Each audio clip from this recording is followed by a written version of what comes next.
Des pommes, du cassis, de la cannelle, un zeste de citron. Tiens, et si je rajoutais un peu de menthe?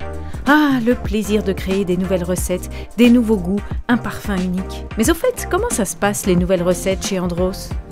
Quand on développe une nouvelle recette, on le fait comme à la maison, avec des recettes simples et authentiques. C'est-à-dire, on ouvre les placards, on ouvre le frigo, on sort les casseroles, on allume le feu et on cuisine. Lui, c'est François, le responsable de l'innovation. Mon quotidien, c'est manager une équipe de 14 personnes pour trouver la recette de demain, le produit de demain, les nouvelles matières, on explore un peu tous les nouveaux process. Dans les ateliers d'Andros, c'est donc comme à la maison, mais avec une grande maison, avec une très grande famille, dont fait partie Pierre-Alexis. Il est analyste sensoriel. Mon métier est de faire goûter les produits, d'analyser les résultats et de faire des propositions pour plaire aux consommateurs.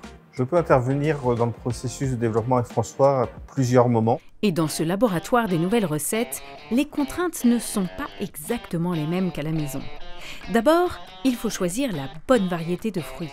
Des fruits qui auront une saveur unique et durable. Par exemple, quand on va travailler sur les fraises, caractériser toutes les variétés de fraises. Elles peuvent être soit vertes, une note cuite, une note acidulée. Des fois, on est obligé d'agir sur les variétés de fruits parce que certaines variétés sont plus sensibles au cours du vieillissement. Donc c'est juste de choisir celle qui résiste le mieux au cours du temps et qui garde son bon goût du début jusqu'à la fin. Dans notre métier, le plus compliqué avec le fruit, c'est de garder sa naturalité. Donc en fait, on est tout le temps en train de mettre en place des nouveaux procédés, rechercher des nouvelles recettes qui apporteront cette note de fraîcheur et d'acidité qu'a le fruit sans l'altérer à la cuisson. Et puis, il faut que le dessert fruitier reste de la même couleur et pas question d'utiliser des colorants, il faut être créatif. La difficulté de notre métier est de garder un fruit rouge comme la fraise ou la framboise. Donc on va plutôt aller chercher de l'accompagner avec du cassis ou un fruit qui va le colorer et on va bannir tout ce qui est colorant. Heureusement, chez Andros, Pierre-Alexis et François ne sont pas tout seuls. La vraie chance qu'on a chez Andros, c'est que tous les collaborateurs peuvent participer à l'innovation. Chaque année, il y a les idées dans le shaker où chaque collaborateur peut apporter sa touche d'innovation et on récupère une dizaine d'idées qu'on va ensuite développer. Ainsi, chaque année, ils développent 400 nouvelles recettes. On fait plein de produits, tous ne verront pas le jour. Même si on a un projet qui est bien abouti, qui devait sortir, qui ne sort pas, c'est pas grave en fait, on a essayé. Puis on apprend aussi de nos erreurs. Et les erreurs, ils les repèrent avec un test fatidique, le test de la cuillère.